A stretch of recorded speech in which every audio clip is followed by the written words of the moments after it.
Good morning dear friends. Welcome to the world of English.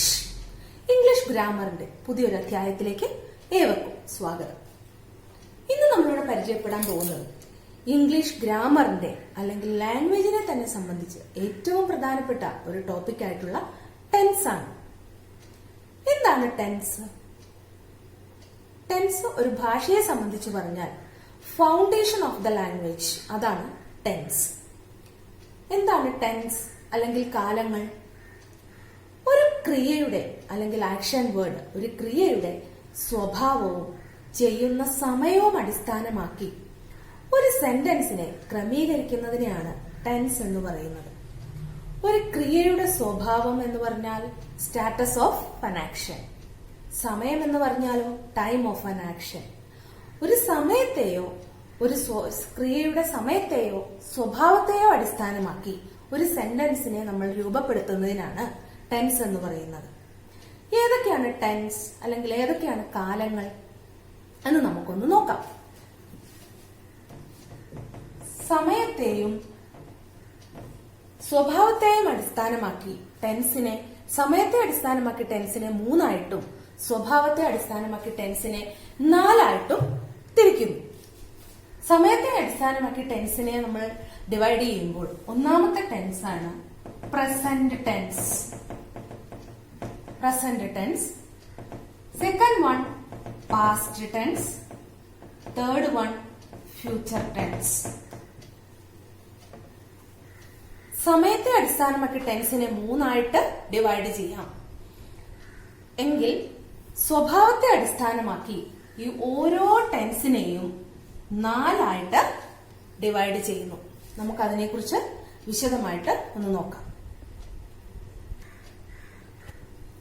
First one is present tense. എന്താണ് present tense? നമുക്കറിയാം, present എന്ന വേർഡിൽ തന്നെ അതിന്റെ മീനിങ് ഉണ്ട്. പ്രസന്റ് എന്ന് പറഞ്ഞാൽ റൈറ്റ് നൗ, ഇപ്പോൾ നടക്കുന്നത് എന്നതാണ് അർത്ഥമാക്കുന്നത്. ടെൻസിനെ നമ്മൾ പ്രസന്റ് ടെൻസ് എന്നും പാസ്റ്റ് ടെൻസ് എന്നും ഫ്യൂച്ചർ ടെൻസ് എന്നും പറയുമ്പോൾ അത് അതിന്റെ സമയത്തെയാണ് കാണിക്കുന്നത്. അപ്പോൾ ഇങ്ങനെ 3 ആയിട്ട് ഡിവൈഡ് ചെയ്യുമ്പോൾ പ്രസന്റ് ടെൻസിനെ നമുക്ക് 4 ആയിട്ട് ഡിവൈഡ് ചെയ്യാം അതിന്റെ സ്വഭാവത്തിന്റെ അടിസ്ഥാനത്തിൽ. അങ്ങനെ പ്രസന്റ് ടെൻസിനെ നമ്മൾ 4 ആയിട്ട് ഡിവൈഡ് ചെയ്യുമ്പോൾ ആദ്യം വരുന്ന ടെൻസ് ആണ് simple present tense. Simple present tense.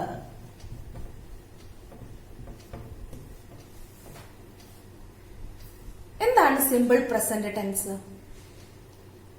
ടെൻസിനെ നമ്മൾ ഏത് തരത്തിലാണ് തരംതിരിച്ച് മനസ്സിലാക്കുന്നത് എന്ന് നമുക്ക് നോക്കാം. ഒരു ടെൻസിനെ ഏത് തരത്തിലുള്ള സെന്റൻസ് ആണ് അത് എന്ന് നമുക്ക് മനസ്സിലാക്കുന്നതിന് വേണ്ടിയിട്ട് ടെൻസ് കാണുമ്പോൾ തന്നെ, ഒരു സെന്റൻസ് കാണുമ്പോൾ തന്നെ അത് ഏത് ടെൻസ് ആണെന്ന് നമ്മൾ മനസ്സിലാക്കിയിരിക്കണം. ഒരു സെന്റൻസ് കാണുമ്പോൾ അതിൽ ആദ്യം മനസ്സിലാക്കേണ്ടത് അത് ഏത് ടെൻസ് ആണെന്ന് മനസ്സിലാക്കുക.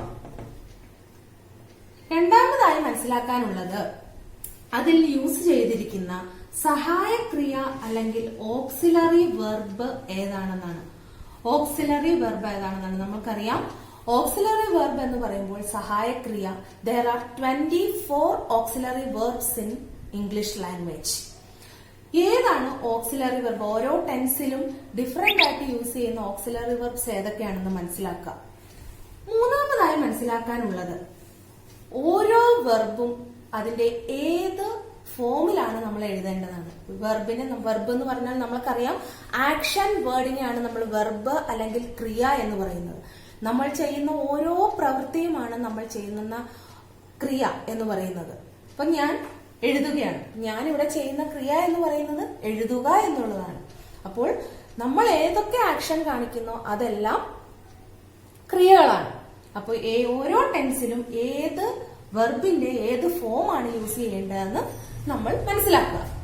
മൂന്നാമതായി മനസ്സിലാക്കേണ്ടത് ടൈം ഓഫ് ആൻ ആക്ഷൻ. ഈ പ്രവൃത്തി ഏത് സമയത്താണ് നടന്നത് എന്നുള്ളത് നമ്മൾ മനസ്സിലാക്കുക. ഏത് സമയത്താണ് ഈ ആക്ഷൻ നടന്നിട്ടുള്ളത്, ഈ പ്രവൃത്തി ഏത് സമയത്താണ് നടന്നിട്ടുള്ളത് എന്ന് മനസ്സിലാക്കുക. ഒരു സെന്റൻസ് കാണുമ്പോൾ ഈ 3 കാര്യങ്ങളും നമ്മൾ മനസ്സിലാക്കിയിരുന്നാൽ അത് ഏത് ടെൻസ് ആണെന്ന് നമ്മൾക്ക് പെട്ടെന്ന് തന്നെ ഐഡന്റിഫൈ ചെയ്യാൻ സാധിക്കും. നമ്മൾ നമ്മൾ ആദ്യമായി നോക്കാൻ പോകുന്നത് സിമ്പിൾ പ്രസന്റ് ടെൻസ് ആണ്. Simple present tense. ആദ്യം നമ്മൾ നോക്കേണ്ടത് ഒരു സെന്റൻസ് കാണുമ്പോൾ സിമ്പിൾ പ്രസന്റ് ടെൻസ് ആണോ എന്ന് നമ്മൾ തിരിച്ചറിയുന്നത് എങ്ങനെയാണെന്ന് വെച്ചാൽ ആദ്യം അതിന്റെ ഓക്സിലറി വെർബ് ഏതാണെന്ന് നോക്കുക. സിമ്പിൾ പ്രസന്റ് ടെൻസിൽ നമ്മൾ യൂസ് ചെയ്യുന്ന ഓക്സിലറി വെർബ് ഡു അല്ലെങ്കിൽ ഡസ് ആണ്. പക്ഷേ സെന്റൻസിൽ നമുക്ക് ഒരിക്കലും ഈ ഡു എന്നോ ഡസ് എന്നോ നമുക്ക് കാണാൻ സാധിക്കില്ല. ബട്ട് നമ്മൾ അത് എങ്ങനെയാണ് മനസ്സിലാക്കേണ്ടത്? ഈ ഡു അല്ലെങ്കിൽ ഡസ് എന്ന് പറയുന്ന ഈ ഫോം വെർബിൽ അണ്ടർസ്റ്റുഡ് ആണ്. ഫോർ എക്സാമ്പിൾ പറഞ്ഞാൽ I go to church every day എന്നെഴുതിയ ഈ സെന്റൻസിൽ ഇത് സിമ്പിൾ പ്രസന്റ് ടെൻസ് ആണ്. ഇത് നമ്മൾ മനസ്സിലാക്കുന്നത് ഇവിടെ വെർബ് എന്ന് പറയുന്നത് ഗോ ആണ്. ഈ ഗോ എന്ന് പറഞ്ഞാൽ ഡു പ്ലസ് ഗോ ആണ് ഗോ. ഡു പ്ലസ് ഗോ ആണ് ഗോ. അതുപോലെ തന്നെ ഡസ് പ്ലസ് ഗോ എന്ന് പറഞ്ഞാൽ ഗോസ് ആണ്. ഈ കാര്യങ്ങൾ നമ്മൾ ഫസ്റ്റിലെ മനസ്സിലാക്കി വെക്കുക. ഡൂവും ഡസ് എന്ന് പറയുന്നതാണ് സിമ്പിൾ പ്രസന്റ് ടെൻസിലെ യൂസ് ചെയ്യുന്ന ഓക്സിലറി വെർബ്. അത് ഡയറക്റ്റ് ആയിട്ട് സെന്റൻസിൽ ഉണ്ടാവില്ല. പകരം വെർബിൽ അണ്ടർസ്റ്റുഡ് ആയിട്ടാണ് സിമ്പിൾ പ്രസന്റ് ടെൻസിൽ ഓക്സിലറി വെർബ് കാണുന്നത്. രണ്ടാമത് മനസ്സിലാക്കേണ്ട കാര്യം ഇതിൽ യൂസ് ചെയ്യുന്ന വെർബ് ഏത് ഫോമില്, വെർബിന്റെ ഏത് ഫോമാണ് യൂസ് ചെയ്യേണ്ടതെന്നാണ് നമ്മൾക്ക് രണ്ടാമതായി നോക്കാനുള്ളത്. ഇതിൽ യൂസ് ചെയ്യേണ്ട സിമ്പിൾ പ്രസന്റ് ടെൻസിൽ നമ്മൾ യൂസ് ചെയ്യേണ്ട വെർബിന്റെ ഫസ്റ്റ് ഫോം ഓഫ് ദ വെർബാണ് നമുക്ക് യൂസ് ചെയ്യേണ്ടത്. First form of the verb. First form, വെർബിന്റെ ഫസ്റ്റ് ഫോം ആണ് യൂസ് ചെയ്യേണ്ടത്. അങ്ങനെ വരുമ്പോൾ ഒരു വെർബിന് എത്ര ഫോംസ് ഉണ്ടെന്ന് നമുക്ക് ഡൗട്ട് വന്നേക്കാം. ഒരു എക്സാമ്പിൾ പറഞ്ഞാൽ റൈറ്റ് എന്ന് പറയുന്ന ഒരു വെർബ്. ഈ വെർബിന് നമുക്ക് 5 ഫോംസ് ആണ്, പ്രധാനമായും 3 ഫോംസ് ആണ് ഉള്ളത്. 2 ഫോംസ് നമുക്ക് ആഡ് ചെയ്യാം. റൈറ്റ്, റോട്ട്, റിട്ടൺ,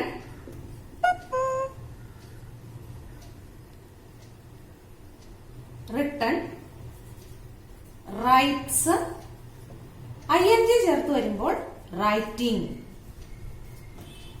അങ്ങനെ 5 ഫോംസ് ആണ് പ്രധാനമായും ഒരു വെർബിനുള്ളത്. അപ്പൊ ടെൻസ് യൂസ് ചെയ്യുമ്പോൾ നമുക്ക് ഓരോ ടെൻസിലും ഒരു വെർബിന്റെ പലതരത്തിലുള്ള ഫോംസ് യൂസ് ചെയ്യേണ്ടതായിട്ട് വരും. അപ്പോൾ നമ്മൾ സിമ്പിൾ പ്രസന്റ് ടെൻസിൽ മനസ്സിലാക്കേണ്ടത് വെർബിന്റെ ഫസ്റ്റ് ഫോം ആയിട്ടുള്ള റൈറ്റ് അല്ലെങ്കിൽ റൈറ്റ്സ്. ഡു ആണെങ്കിൽ ഡു പ്ലസ് റൈറ്റ് ആണ് റൈറ്റ്. ഡസ് പ്ലസ് റൈറ്റ് ആണ് റൈറ്റ്സ്. അപ്പൊ ഡൂവിന്റെയോ ഡസിന്റെയോ ഫോം ആയിട്ടുള്ള വെർബിന്റെ ഫസ്റ്റ് ഫോം ആണ് നമ്മൾ ഇവിടെ യൂസ് ചെയ്യേണ്ടത്. ഇനി നമ്മൾ മൂന്നാമതായി നോക്കാനുള്ളത് സിമ്പിൾ പ്രസന്റ് ടെൻസ് ആണോ എന്ന് ഒരു സെന്റൻസ് കണ്ടാൽ മനസ്സിലാക്കുന്നതിന് വേണ്ടിയിട്ട് കുറച്ച് പർട്ടിക്കുലർ ആയിട്ടുള്ള വേർഡ്സ് ആ സെന്റൻസിൽ ഉണ്ടാവും. അത് ഏതൊക്കെയാണെന്ന് നമുക്ക് നോക്കാം. Regularly, daily, frequently, often, every day, every week, every month,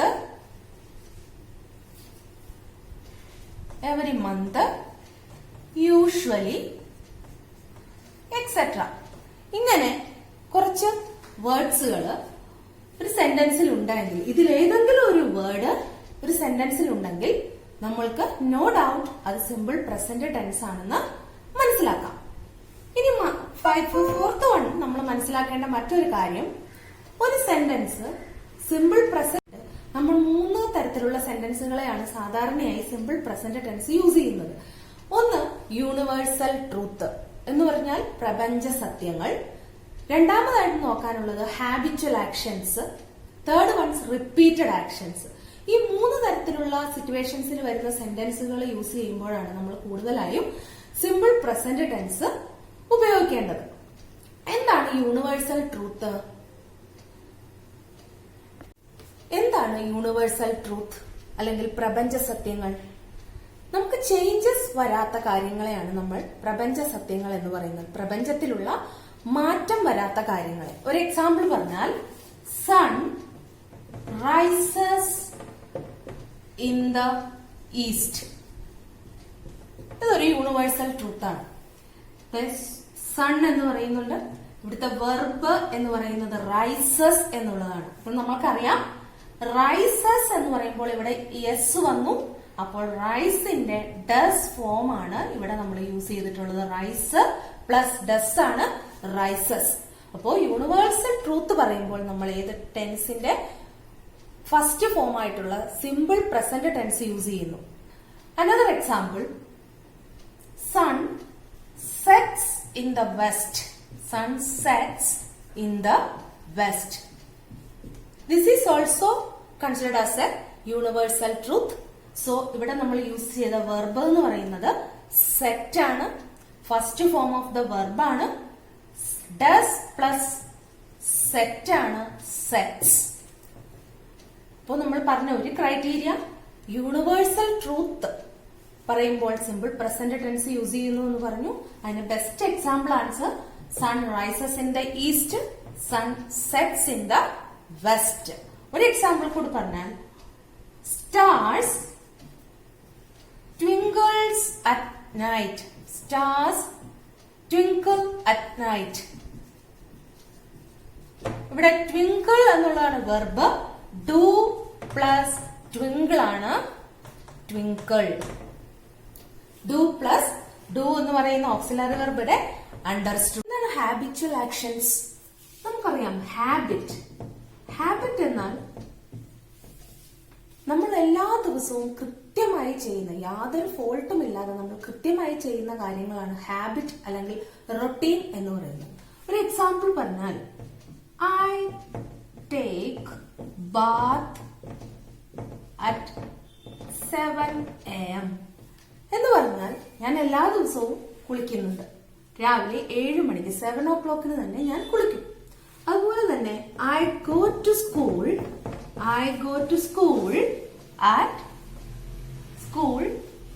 9 o'clock. ഇതൊക്കെ നമ്മുടെ ഹാബിറ്റ്സിനെ കാണിക്കുന്നതാണ്. ഇപ്പൊ ഒരു ഹാബിച്വൽ ആക്ഷനെ മെൻഷൻ ചെയ്യാൻ സിമ്പിൾ പ്രസന്റ് ടെൻസ് ആണ് യൂസ് ചെയ്യുന്നത്. അതുപോലെ ഒരു എക്സാമ്പിൾ,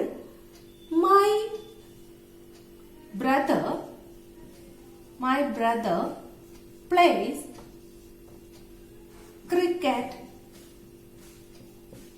every day. ഇവിടെ നമ്മൾ എവറി ഡേ എന്ന് പറയുന്ന ഒരു വേർഡ് യൂസ് ചെയ്തു. അപ്പോൾ every day, regularly, used to, usually, പിന്നെ every Sunday, every week, every month, ഇതൊക്കെ സിമ്പിൾ പ്രസന്റ് ടെൻസിനെ യൂസ് ചെയ്യുന്ന ഹിന്റ്സ് ആണ്. ഒരു കോൺസ്റ്റന്റ് ആക്ഷനെ കാണിക്കാനും സിമ്പിൾ പ്രസന്റ് ടെൻസ് തന്നെയാണ് യൂസ് ചെയ്യുന്നത്. For example, my uncle lives in Chennai. അപ്പൊ ഇതൊരു കോൺസ്റ്റന്റ് ആക്ഷൻ ആണ്. ലിവ്സ് എന്ന് പറയുന്നത് വെർബിന്റെ ഡസ് ഫോം ആണ്. My uncle lives in Chennai. അതുപോലെ വേറൊരു example, he works in a press. ഇതും ഒരു കോൺസ്റ്റന്റ് ആക്ഷൻ ആണ്. വെർബിന്റെ ഡസ് ഫോം ആണ് നമ്മളിവിടെ യൂസ് ചെയ്യുന്നത്. ഇതൊരു കോൺസ്റ്റന്റ് ആക്ഷനെ കാണിക്കുന്നു.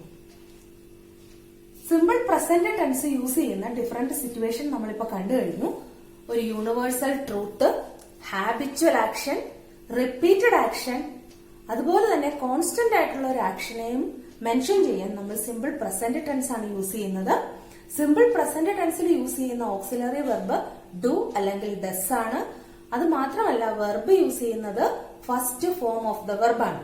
അങ്ങനെ വരുമ്പോൾ നമുക്ക് സിമ്പിൾ പ്രസന്റ് ടെൻസിന്റെ ഫോം എഴുതേണ്ട എങ്ങനെയാണെന്ന് നോക്കാം. ഓരോ ടെൻസിനും ഫോം ഉണ്ട്. സിമ്പിൾ പ്രസന്റ് ടെൻസിന്റെ ഫോം ആണ് subject plus do or does plus first form of the verb. First form of the verb. ഇതാണ് സിമ്പിൾ പ്രസന്റ് ടെൻസിൽ നമ്മൾ യൂസ് ചെയ്യുന്ന ഫോം എന്ന് പറയുന്നത്. Subject plus do or does plus first form of the verb. For example subject I ആണ്. I വരുമ്പോൾ നമ്മൾ do form ആണ് ഉപയോഗിക്കുന്നത്. ഡു ഫോം മീൻസ് ഇപ്പൊ ഡുവിന്റെ ഒരു ഏതെങ്കിലും ഒരു വെർബ് ആണ്. ഗോ യൂസ് ചെയ്യാം. I go. ഫസ്റ്റ് ഫോം ആണ് ഗോ. ഡു പ്ലസ് ഗോ ആണ് ഗോ എന്ന് പറയുന്നത്. I go to school. അപ്പോ നമുക്ക് ഓപ്ഷനിൽ നിന്ന് മനസ്സിലാവും സബ്ജക്ട് ഉണ്ടായിരിക്കണം. ഡു അല്ലെങ്കിൽ ഡസ് ഫോം വെർബിന്റെ ഒപ്പം first form of the verb ഉണ്ടെങ്കിൽ അത് സിമ്പിൾ പ്രസന്റ് ടെൻസ് ആയിരിക്കും.